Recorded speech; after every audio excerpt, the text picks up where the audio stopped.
Okay, so today is the final video of my 30-day series where I've been making a video every single day about a bunch of different topics. So I've delved into science, into conspiracies, into wars that are happening around the world, into eschatology. So I've covered a lot into science. I've covered a lot of different topics, different points in history, from the past to now. I've talked some parts about mathematics, the development of mathematics, the development of science, some conspiracies, and today is my final day making these daily videos, and right now it's a point of reflection for me, and secondly to that it is actually my birthday. So today is the 4th of May, and it is my birthday, and I am 23, 23 years old. So that's a secondary point. It's another time of reflection for me. As a Muslim, we don't celebrate our birthdays, but we use it as a point of reflection. And it's a turning point because it is a new chapter in my life. This year is going to be completely better, inshallah. And I look forward to it.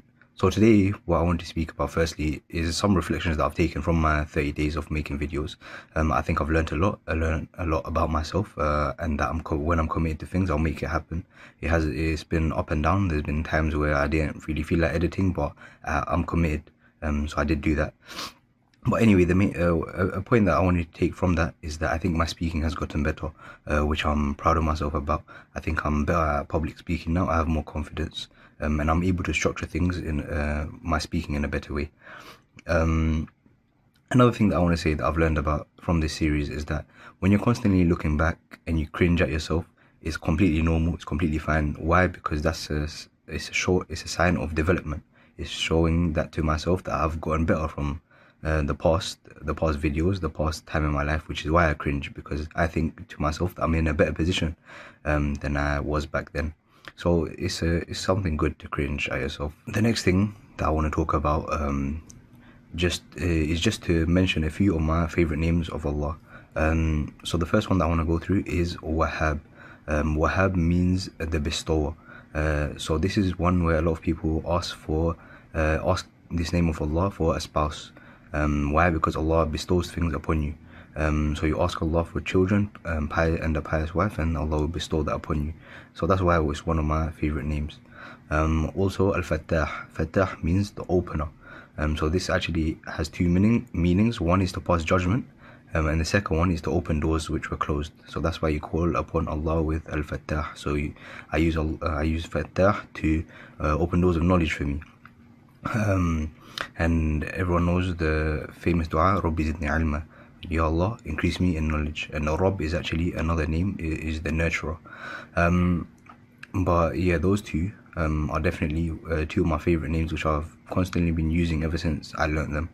But of course, there's a lot of other names which you might find to yourself resonate more with you. So I do suggest that you look into the 99 names of Allah. And use the names that you learn. It will help you remember it, and it will bring you closer to Islam and your Lord. The final thing that I want to say is, as it's a time of reflection, there's two things that you can never stop doing as a human, as a person, as a Muslim.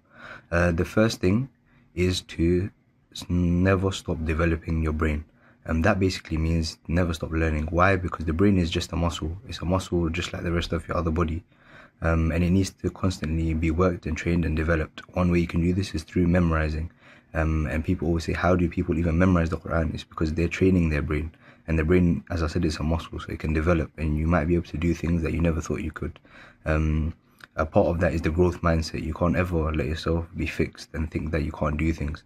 I know a lot of young people think like that, but as I've gotten older, you have to adopt a growth mindset, or you're never going to succeed. You're never going to change yourself in life, and you can do anything if you put your mind to it. And I've never believed that more than I believe it now. I really believe that with all my heart, that I can do anything that I set my mind to. Final thing is staying healthy. Staying healthy is something that we take for granted. Allah is Razaq. Allah is Wahhab. Allah bestows upon us guidance. Allah is Hadi. Allah guides us. And Allah is Razaq. He provides us with our provisions. So this is something to take in mind, that we shouldn't take our health lightly and for granted, because I know so many people that when they get older to 30, they start losing their strength and their health, and that's not something that I want to happen to me. So I use those names of Allah to make sure that I stay healthy. And of course, tying my camel means that I have to go to the gym and or do walking and running and stay healthy and stay fit.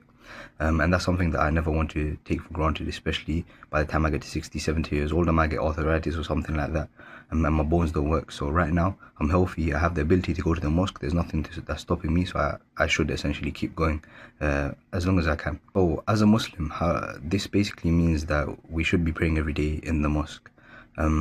But moving on from those reflections, I just want to say that the most powerful tool that you have as a person in this world is your voice and your experiences, and these are things that no one can ever match you in.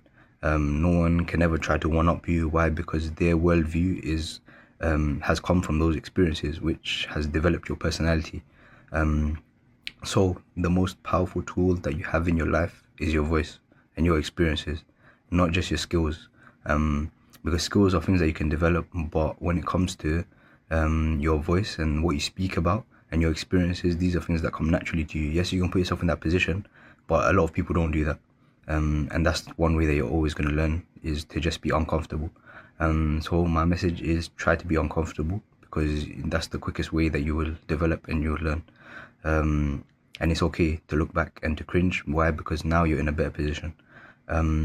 So yeah, now it's my 23rd birthday. I'm going to use it for reflection, and that is the end of my 30-day series. I hope you enjoyed it. There's a lot of more things that I want to speak about, and now I'm going to spend some more time on my videos, so now I can develop my skills more and give some more creative videos. So yeah, I hope you look forward to it.